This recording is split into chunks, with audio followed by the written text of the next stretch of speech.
Assalamualaikum warahmatullahi wabarakatuh. Selamat pagi semuanya. Apa kabarnya hari ini? Semoga kita semua dalam keadaan sehat walafiat. Bertemu lagi dengan Miss Salma di video pembelajaran tematik 5B, subtema 3, pembelajaran 1 dan 2. Subtema 3, memelihara kesehatan organ pernapasan manusia. Semua makhluk hidup bernafas. Makhluk hidup memiliki sistem pernapasan. Pada sistem pernapasan terdapat organ pernapasan.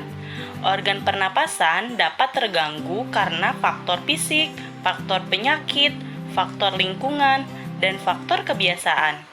Memelihara kesehatan organ pernapasan adalah penting guna mencegah sistem pernapasan dari berbagai gangguan pernapasan. Memelihara kesehatan organ pernapasan adalah bentuk tanggung jawab manusia sebagai makhluk ciptaan Tuhan. Sekarang mari kita amati gambar berikut. Nah, perhatikan gambar berikut. Gambar apakah itu? Siapa yang tahu? Ya, betul. Gambar ini adalah gambar yang nampak daerahnya tampak banyak kabut atau tampak berkabut. Nah, mengapa ya gambar tersebut daerahnya tampak berkabut? Apa yang menyebabkan munculnya kabut di daerah tersebut? Siapa yang tahu? Nah, perhatikan gambar di atas. Gambar di atas menerangkan kebakaran hutan. Jadi, penyebab bencana kabut asap adalah kebakaran hutan. Kabut asap sangat berbahaya karena asap kebakaran hutan dan lahan menyebabkan debu atau partikel halus hasil kebakaran seperti jelaga. Partikel ini akan dengan mudah terisap dan mengotori sistem pernapasan manusia. Selain partikel halus, asap kebakaran juga mengandung zat-zat berbahaya seperti ozon, sulfur dioksida, karbon monoksida, dan nitrogen dioksida. Itu semua berbahaya untuk sistem pernapasan manusia. Jika sistem pernapasan manusia terganggu, maka akan menimbulkan penyakit pada saluran pernapasan manusia, seperti asma, ispa, flu, dan lain sebagainya. Sekarang, siapa yang tahu bagaimana bahayanya kabut asap terhadap saluran pernapasan bagi manusia?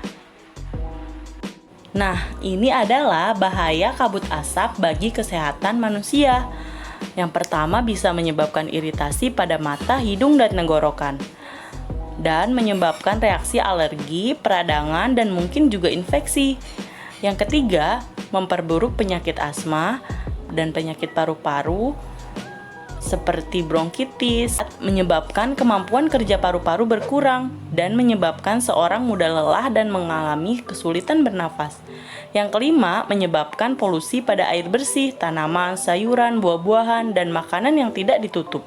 Terakhir, memperburuk kondisi lingkungan sehingga infeksi saluran pernapasan mudah terjadi. Nah, bagaimana cara melindungi diri dari bahaya kabut asap? Berikut adalah bagaimana cara melindungi diri dari kabut asap.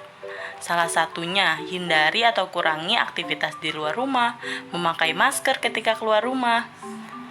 Tempat penampungan air dan minum dan makanan harus ditutup hingga terlindung dengan baik, dan lain sebagainya. Kalian bisa baca di atas ya. Lantas, bagaimana cara menjaga kesehatan organ pernafasan? Cara menjaga kesehatan organ pernafasan yaitu menggunakan masker saat berada di daerah yang mengalami pencemaran udara, lalu menjaga kesehatan dan kebersihan lingkungan, serta menanam pohon di lingkungan sekitar. Sekarang perhatikan gambar di atas. Ini adalah cerita bergambar. Gambar yang disertai dengan cerita. Nah, cerita bergambar itu apa ya?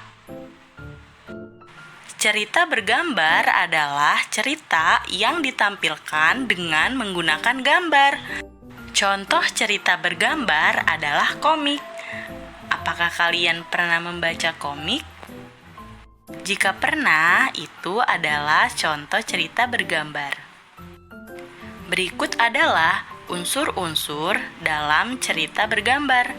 Ada panel, narasi, parit, balon kata, dan ilustrasi. Kalian bisa membaca artinya di teks di atas. Ini adalah letak di mana unsur-unsur yang ada dalam cerita bergambar. Ada panel, narasi, ilustrasi, parit, dan balon kata. Setelah mengetahui pengertian dari cerita bergambar, sekarang apakah kalian tahu apa itu poster? Poster adalah media publikasi yang terdiri atas tulisan, gambar, ataupun kombinasi antar keduanya dengan tujuan memberikan informasi. Berikut adalah contoh poster. Poster tersebut gabungan antara tulisan dan gambar yang menunjukkan informasi tentang sehatnya mengkonsumsi ikan dan cara menjaga lingkungan dengan baik. Berikut langkah-langkah untuk membuat poster. Yang pertama, tentukan tema poster. Yang kedua, tentukan kalimat poster. Yang ketiga, merencanakan gambar poster. Yang keempat, membuat gambar dan kalimat poster. Setelah mendengarkan pengertian cerita bergambar dan poster, kalian tentunya sudah bisa membedakan bagaimana cerita bergambar dan bagaimana poster. Sekarang kerjakanlah tugas berikut ini. Halaman 111. Mintalah bantuan orang tuamu untuk menemukan poster, lalu tempellah pada kolom tersebut. Selamat mengerjakan. Terima kasih telah mendengarkan dan menyimak video pembelajaran tematik 5B. Semoga video ini bermanfaat untuk kita semua. Terima kasih. Wassalamualaikum warahmatullahi wabarakatuh.